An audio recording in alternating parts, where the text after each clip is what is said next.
నమస్తే ప్రణవ్ గారు.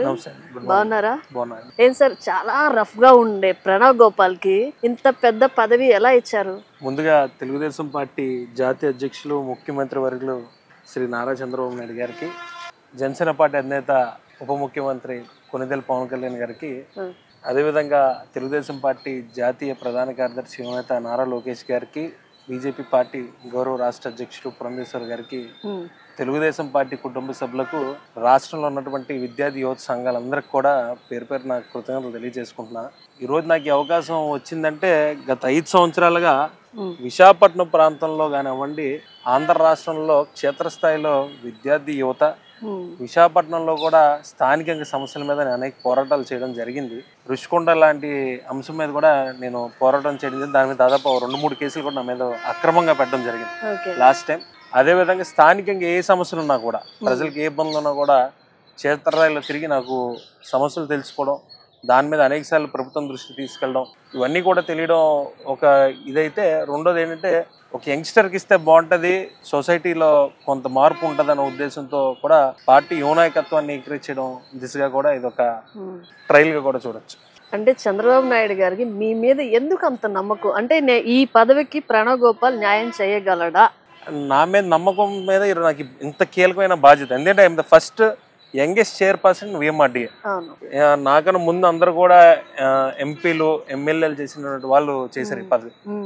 తప్పనిసరి నాకు గత 5 సంవత్సరాలు నేను ప్రూవ్ చేసుకున్నా. ఓ రాక్షస పాలనలోని రాక్షస్ మీద నేను పోరాటం చేస్తాను. స్వయంగా జగన్మోహన్ రెడ్డి ఇంటి మీదకి నేను వెళ్ళా రిప్రజెంటేషన్ ఇవ్వడానికి. సో నేను ఎక్కడ కూడా భయపడను. ఎందుకంటే ఎప్పుడు కూడా అక్రమంగా, అన్యాయంగా, తప్పుదోవల ఏ రోజు కూడా నా రాజకీయ జీవితంలో నేను చేయలేదు. కాబట్టి తప్పనిసరిగా నేనైతే న్యాయబద్ధంగా ఉంటాను. విఎంఆర్డీ అనేసరికి తెలుసు, గతంలో అనేక మంది చేశారు, పెద్దలు అందరూ చేశారు. వాళ్ళు న్యాయంగా చేసినప్పుడు కూడా అనేక అవినీతి ఆరోపణలతో కొంతవరకు బయటికి వెళ్ళారు. కాబట్టి అటువంటిది అన్యాయంగా ఏది చేయడు. ఎందుకంటే ఇదంతా ల్యాండ్ రిలేటెడ్ అంత ఇష్యూ.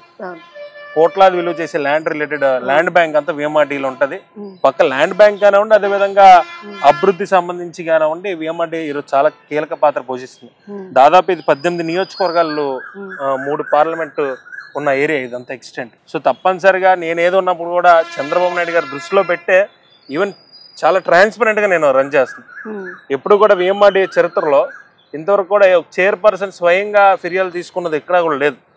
ఎవ్రీ మండే కూడా చైర్పర్సన్ నేను, నాతో పాటు కమిషనర్, అదేవిధంగా మా హెచ్ఓడీస్, జాయింట్ కమిషనర్ అందరినీ పెట్టి ప్రజల వద్దనే తప్పనిసరి ఫిర్యాదులు తీసుకొని వితిన్ 14 daysలో అది రెక్టిఫై చేసే విధంగా కూడా ప్రాబ్లమ్స్ సాల్వ్ చేస్తున్నారు. అంటే జ్యుడిషియరీ పరంగా ఉంటే కనుక మనం ఏం చేయలేం. కాబట్టి నిజంగా విఎంఆర్డీ అధికారం సంబంధించి ఏమైనా ఉంటే కనుక తప్పనిసరిగా ప్రాబ్లమ్స్ క్లియర్ చేసే దిశగా ఉన్నాం. ఎందుకంటే దానిలో నాకు స్ఫూర్తి ఏంటంటే, మన యువనేత నారా లోకేష్ గారు, మంత్రి గారు, వాళ్ళ తాతగారు ముఖ్యమంత్రి, నాన్నగారు ముఖ్యమంత్రి అయినప్పుడు కూడా ఆయన సామాన్యుడిగా సామాన్య ప్రజలు తెలుసుకోవడం కోసం కొన్ని వేల మంది రోజు కలుస్తున్నారు ప్రజా దర్బార్లో. మనం ఎందుకు కలగకూడదు? మనం కూడా ఎందుకు ప్రజల సమస్యలు? ఎందుకంటే విఎంఆర్డీలో గతంలో చూసుకున్నట్టయితే చాలా మంది అనేది ఏంటంటే, నేను విఎంఆర్డీ నాకు వస్తుందో నాకు తెలియదు, కామన్ మ్యాన్ గా తిరిగినప్పుడు నేను ఎక్స్పెక్ట్ చేయలేదు. అసలు నేను అడిగింది ఇది కూడా కాదు. నేను వేరే నా వ్యక్తిగతంగా 2 అడిగాను. ఆ 2 పదవులు అడగడం జరిగింది. ఏమైనా సామాజిక సమీకరణాలు కానివ్వండి, అదేవిధంగా ఇంకేమైనా యంగ్స్టర్ని ఇస్తే బాగుంటది, యువ నాయకత్వాన్ని మనం జిల్లాలో ప్రవేశపెడితే బాగుంటది అనే ఉద్దేశంతో ఇవ్వడం జరిగింది.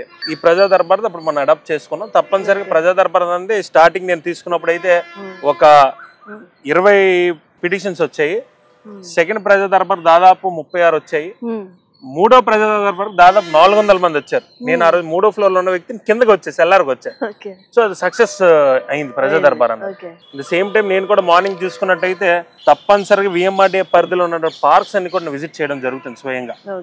సో వాకర్స్ అందరినీ కూడా తెలుసుకోవడం, ఏది పార్కులు ఏవైతే అభివృద్ధి కార్యక్రమాలు ఏమున్నాయి కూడా అక్కడ స్థానిక ఎమ్మెల్యేలు వారు దృష్టిలో పెట్టి తప్పనిసరిగా అవన్నీ కూడా చేయడం జరుగుతుంది. సో ఏదైనప్పుడు కూడా గౌరవ ఎమ్మెల్యేల సహకారంతో నేటికి 90 రోజులు పూర్తి చేసుకున్నాం.